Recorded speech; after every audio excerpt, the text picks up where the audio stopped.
মাত্র কয়েকদিন আগে আমার অত্যন্ত প্রিয় একজন কবি কবি ভাস্কর চৌধুরী আমাদের সবাইকে ছেড়ে অনন্তের পথে পাড়ি জমিয়েছেন। ২০২০ থেকে তার সাথে পরিচয়। চমৎকার, অসাধারণ, বিনয়ী একজন মানুষ ছিলেন কবি ভাস্কর চৌধুরী।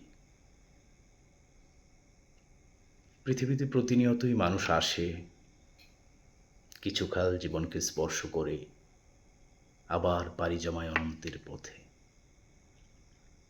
তবে কিছু কিছু মানুষ আছেন, কিছু কিছু মানুষ থাকেন যারা তাদের সৃষ্টির মধ্য দিয়ে, কর্মের মধ্য দিয়ে জীবনকে অতিক্রম করে বেঁচে থাকেন। কবি ভাস্কর চৌধুরীও তেমনই একজন মানুষ। তার কালজয়ী কবিতা আমার বন্ধু নিরঞ্জন এখনো পাঠকের কাছে সমান প্রিয়। কবির স্মৃতির প্রতি গভীর শ্রদ্ধা নিবেদন করে আজ আমি এই কবিতাটি আবৃত্তির প্রয়াস করছি।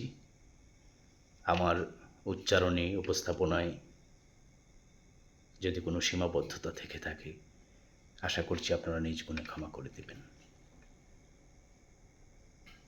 কবিতা আমার বন্ধু নিরঞ্জন, কবি ভাস্কর চৌধুরী।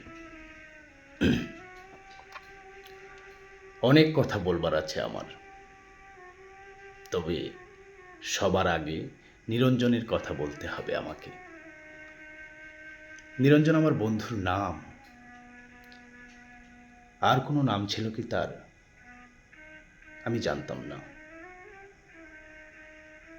ওর একজন বান্ধবী ছিল, অবশ্য কিছুদিনের জন্য সে তাকে প্রীতম বলে ডাকত।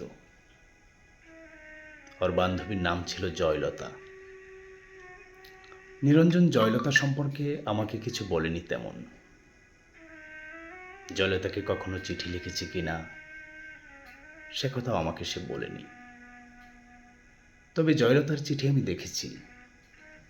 একটা চিঠি ছিল এরকম: প্রীতম, সময় গড়িয়ে যাচ্ছে, তুমি বলেছ এখনো দুঃসময়, কিন্তু আমি জানি সবসময়ই সুসময় হয় যদি কেউ ব্যবহার করতে জানে তাকে।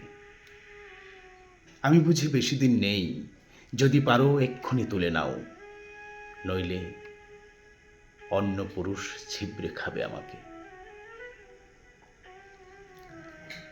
আমার ঘরে বসে সিগারেট টানতে টানতে নিরঞ্জন চিঠিটা চুপ করে এগিয়ে দিয়ে বলেছিল, বিভু, চিঠিটা পড়ুন।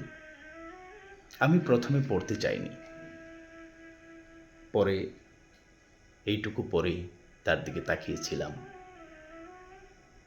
না, সিগারেটের ধোঁয়ায় আমি কোনো নারী প্রেম তাড়িত মানুষের ছায়া দেখিনি। ভয়ানক, নির্বিকার। কিছু বলছেন না যে? আমি জিজ্ঞেস করেছিলাম। কি বলবো এই ব্যাপারে? কোন ব্যাপারে? এই যে জয়লতা, বাদ দিন। আমি বাদ দিয়েছিলাম। নিরঞ্জন আমার ঘরে বসে অনেকক্ষণ সিগারেট টেনে টেনে ঘরটাকে অন্ধকার করে চলে গিয়েছিল সেদিন। জয়লতার সঙ্গে অন্য পুরুষের বিয়ে হয়েছিল। আমি জয়লতা এবং অন্য পুরুষটিকে দেখেছি বহুবার বিশ্ববিদ্যালয়ে। জয়লতা আরও দেমাগী, আরও সুন্দরী হয়ে উঠছিল।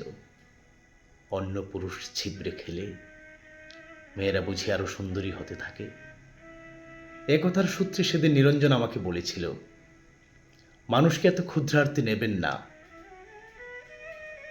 মানুষ এত বড় যে আপনি যদি মানুষ শব্দটি একবার উচ্চারণ করেন, যদি অন্তর থেকে করেন উচ্চারণ, যদি বুঝেন এবং উচ্চারণ করেন মানুষ, তো আপনি কাঁদবেন।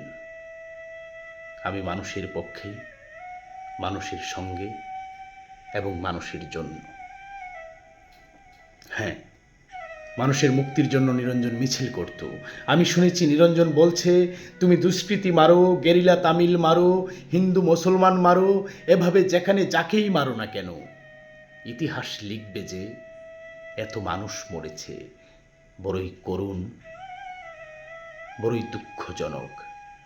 শক্তির স্বপ্নে তুমি যারই মৃত্যু উল্লেখ করে উল্লাস করো না কেন, মনে রেখো মানুষই মরেছে। এই ভয়ঙ্কর সত্য কথা নিরঞ্জন বলেছিল। মিছিলে হাত উঠিয়ে বলেছিল, এভাবে মানুষ মারা চলবে না, মানুষকে বাঁচতে দাও। নিরঞ্জন আমার বন্ধু। নিরঞ্জন বাঁচেনি। তার উদ্যত হাতে লেগেছিল মানুষের হাতে বানানো বন্দুকের গুলি। বুকেও লেগেছিল, যেখান থেকে মানুষ শব্দটি বড় পবিত্রতায় বেরিয়ে আসত।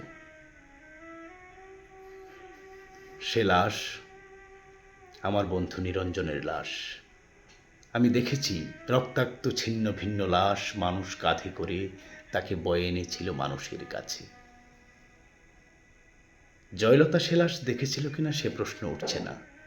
দেখলেও যদি কেঁদে থাকে, সে প্রকাশ্য অথবা গোপনে, তাতে তাতে নিরঞ্জনের কোনো লাভ হয়নি। মানুষ কেঁদেছিল, আমি জানি, তাতে নিরঞ্জনের লাভ ছিল। নিরঞ্জন প্রমাণ করতে পেরেছিল গতকাল মিছিলে আইন অমান্যের অভিযোগে যে দুষ্কৃতী মারা গিয়েছে তার নাম নিরঞ্জন। সে আসলে মানুষ। ধন্যবাদ।